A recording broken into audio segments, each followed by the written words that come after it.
से कहना धन निरंकार जी 78वें निरंकारी संत समागम के आज पहले रोज़, जहाँ सभी महात्मा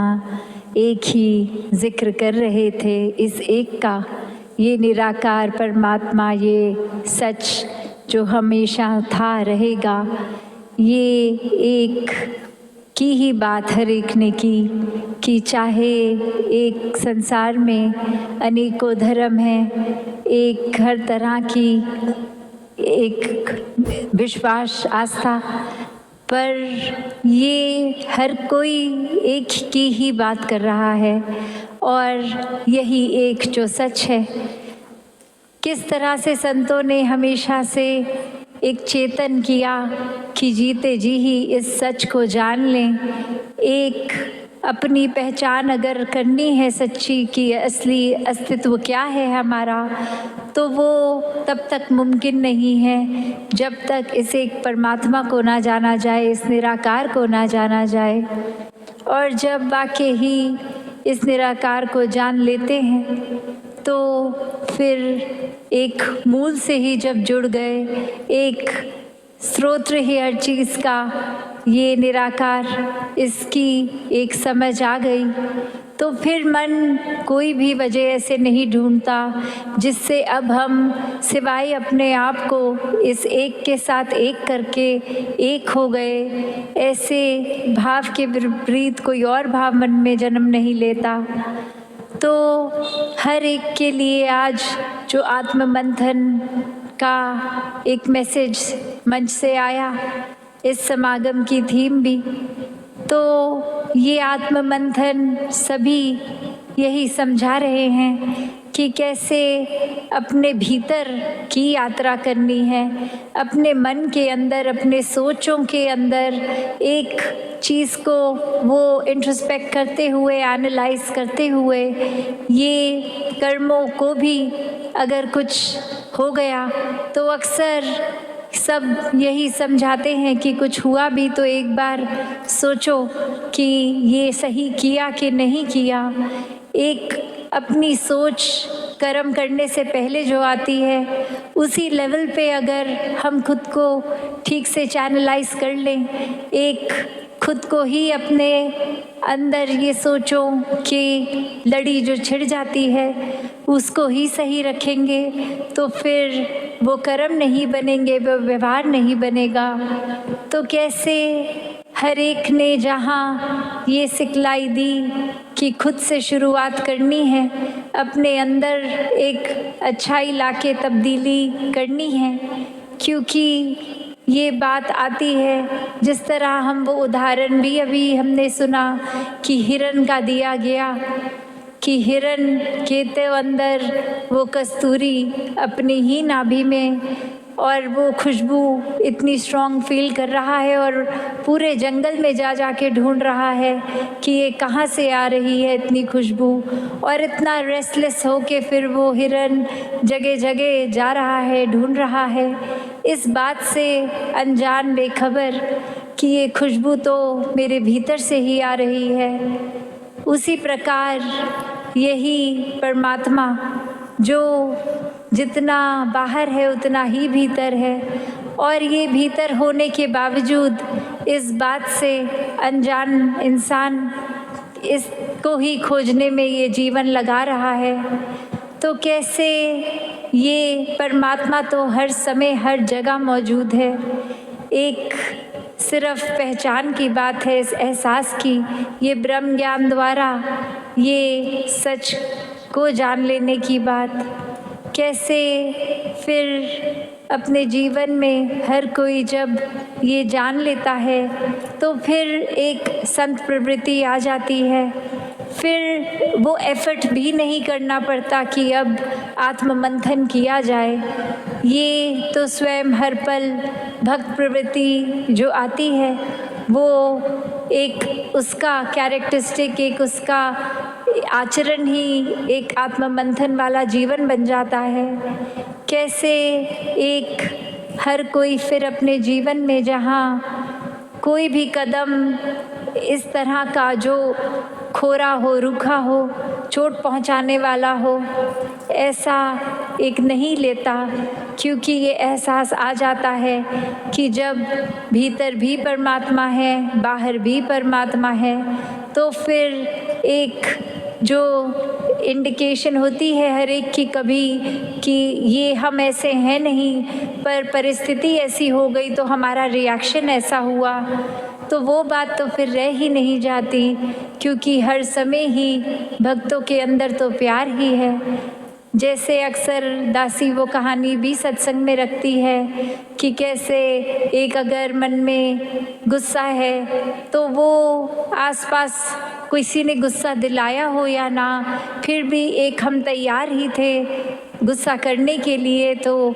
ये अंदर की चीज़ बाहर आ गई, चाहे बाहर कोई वो स्टिमुलस था भी कि नहीं, बस हम तैयार हैं एक अपना बाहर वो जो अंदर भीतर मन के चल रहा है उसको निकालने का। तो क्यों ना अंदर हर समय की मिठास ही भर दी जाए, क्यों ना अंदर हर समय एक ठीक विचारधारा को बसाया जाए। और ये करना कोई कार्य नहीं बन जाता, सिर्फ़ और सिर्फ उसके लिए हमें इस निराकार का आसरा लेकर, इसको जान के पहचान के एक होकर इस निराकार से फिर वो बाय प्रोडक्ट हर एक के साथ एकता, हर एक के साथ प्यार, हर एक का आदर, हर एक का सत्कार, ऐसा भाव बन जाता है। कैसे मन फिर अपने ही अंदर एक हर एक के प्रति समर्पित हो जाता है। ये एक कुछ एफर्ट की बात नहीं, ये सब कुछ एफर्टलेसली होता जाता है, ये स्वाभाविक बात हो जाती है। अपने आप को फिर एक कुछ समय, जैसे अक्सर बच्चा स्कूल में कुछ सीखता है तो वो लर्निंग वाली चीज़ एक धीरे धीरे आती है, पर यहाँ तो साक्षात ब्रह्म ज्ञान से निराकार हो गया जब साक्षात, तो फिर ये लर्निंग की भी बात नहीं है, ये तो बस महसूस की बात है, ये एहसास की बात है। ये सोता व्यक्ति जैसे ही उठा, ये आँख खोलने की बात है। तो ये फिर जब आँख खुली तो सवेरा, जो ये बात हम अक्सर सुनते हैं, तो इसको कोई समय लगने की बात नहीं है कि आज अगर कमरे में जाते हैं अंधेरा है तो सिर्फ हमें वो स्विच को ऑन करना है और इलेक्ट्रिसिटी से उजाला हो जाता है। कोई ये बात नहीं होती कि अगर 3 घंटे घर से बाहर थे, 3 घंटे अंधेरा था, तो स्विच ऑन करने के भी 3 घंटे बाद ही लाइट आएगी। नहीं, ये तो जब निराकार मन में जिस समय आ गया, ये तो उसी समय बातें स्वाभाविक हो जाती हैं। ये फिर कोई सीखने सिखाने की नहीं, ये उसी पल, ये जो काया कल्पती है, ये कल्प चेंज होना, तो कैसे एक ये हमारा एक मन ही प्रवृत्तित हो जाता है, सिर्फ ये आंखें खोलने की देर है। और कैसे जैसे उस दिन भी दासी ने ये बात रखी कि कैसे हम किसी सोते व्यक्ति को तो उठा सकते हैं, वो नींद में है उसको जगाया जा सकता है, पर अगर कोई व्यक्ति सिर्फ सोने की एक्टिंग कर रहा है तो भले आधे घंटे उसको उठाते रहें, वो तो आँख खोलेगा ही नहीं। तो बात उतनी ही है कि जब एक इंसान अपने जीवन में अपने पल पल को गंवा रहा है, वेस्ट कर रहा है, तो उसको तो ये बात बोल के रियलाइज़ कराया जा सकता है कि ये चेतन हो जाओ, एक समय आ गया है, श्वासों को मत गवाओ, अपना असली रूप जान लो, इस निराकार को जान लो। ये शरीर तो ख़त्म हो जाना है, इस मन के विचारों ने भी सब समाप्त हो जाना है, संसारिक अचीवमेंट्स भी उस पल हमारी वहीं की वहीं रह जाएंगी, एक घर परिवार रिश्ते सभी समाप्त हो जाएंगे,